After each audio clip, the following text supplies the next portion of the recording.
Hello everyone, in this video we are going to learn about Stokes theorem and a problem based on verification. So now let us see the statement of Stokes theorem. Stokes theorem is nothing but it gives a relation between the line and the surface integral.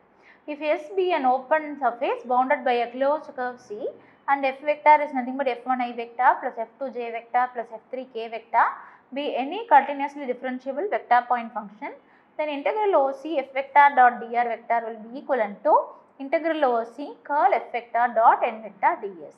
This n vector is nothing but unit external normal at any point on the surface. Now let us see a problem here.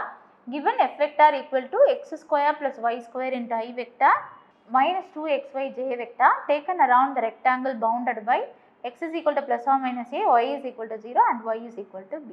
So by Stokes theorem we know that it is integral over C F vector dot dr vector is equivalent to integral over S curl F vector dot n vector ds. Right. Now let us draw the diagram for this.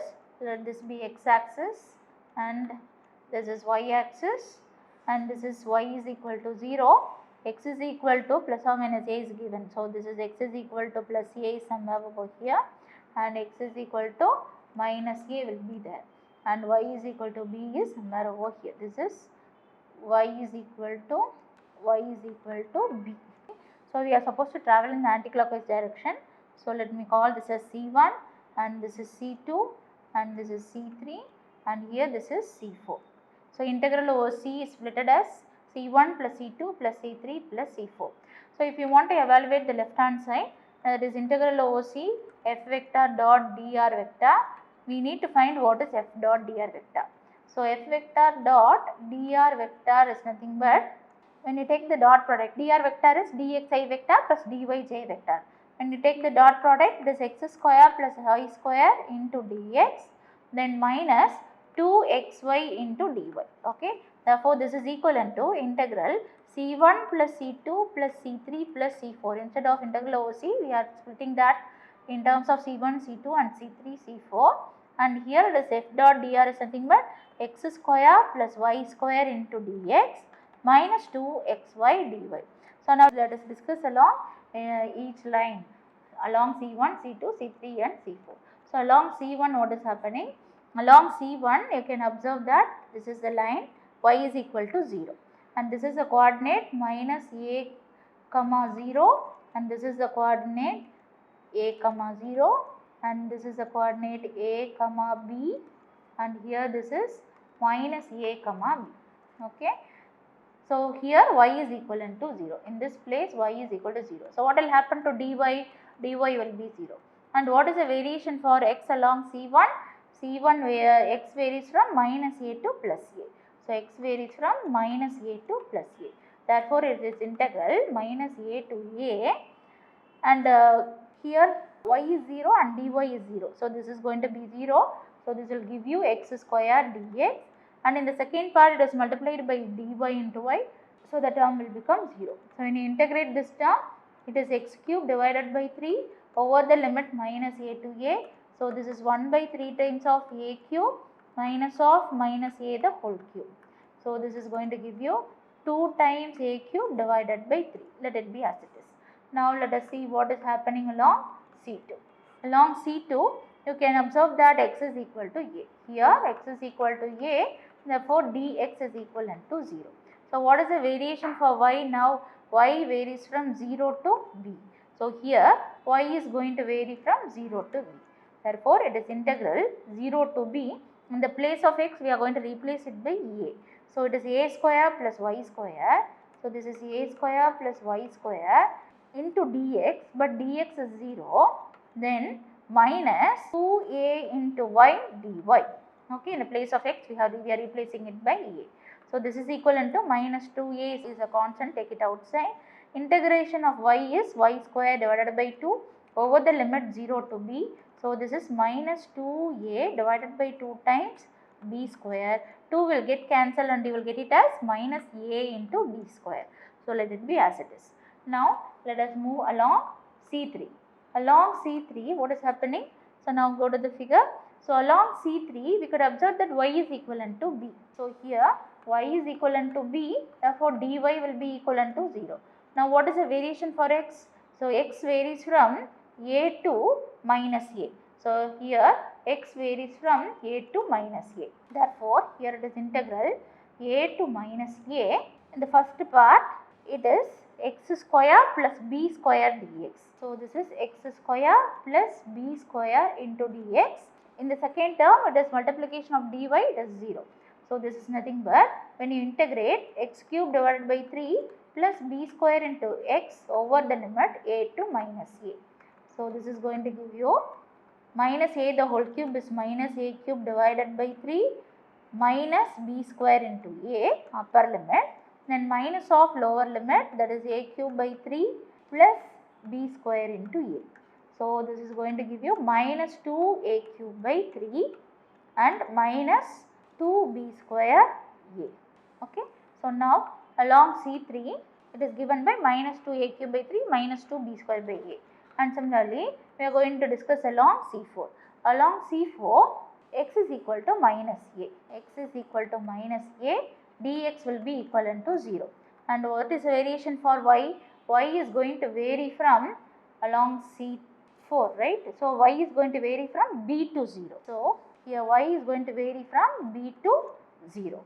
Therefore this is integral b to 0, dx is 0, so we did not bother about the first term, and in the second term it is minus 2xy, that is minus 2, x is nothing but minus a into y dy. So this is 2ay. So integral b to 0, it is 2ay dy. So this is nothing but integral b to 0, it is 2a, we can take it outside, this is y into dy. So this is 2a, for y it is y square by 2 over the limit b to 0. So this is 2 will get cancelled and you will get it as upper limit is 0 and lower limit will give you minus a b square. So the answer is minus a b square. So totally integral over c f vector dot dr vector is nothing but sum of all these values. That is along C1 it is 2a cube by 3, along C2 it is minus a b square, along C3 it is minus 2a cube by 3 minus 2b square a, and here it is minus a b square. So this is equivalent to, these two terms will get cancelled and here you will be getting it as minus 4a b square. Let this be equation number 1. Now we are going to consider the right hand side. So what is the right hand side? Right hand side is nothing but integral over s curl f vector dot n vector ds. So now consider the right hand side, that is integral over s curl f vector dot n vector ds. Okay. So now when you see the figure, it lies in the xy plane. Since it lies in the xy plane, ds is nothing but dx into dy, and the outward drawn normal n vector is nothing but, so it is already in the xy plane. If you draw the outward drawn normal, it will be along the direction of z, that is nothing but k vector. Here this is going to be n vector equal to k vector, and we need to find the limit. So for finding the limit, let us consider a strip in this. In the bottom it touches at y is equal to 0 and the top it touches at y is equal to b. If we swipe from left hand to right hand, x varies from minus a to a. So both the limits are going to be constant. So here y varies from 0 to b and x is going to vary from minus a to a. So now we need to find what is curl f vector. So now curl f vector is nothing but determinant of I vector, j vector, k vector, then component of del, that is dou by dou x, dou by dou y, dou by dou z, then the component of f vector. So I component is x square plus y square and the j component is 2xy, there is no k component, so it is 0. When you expand the determinant, it is I vector times 0 minus 0, so this is 0. Then minus j vector times dou x times of 0, it is 0, minus dou z times of this is also going to be 0.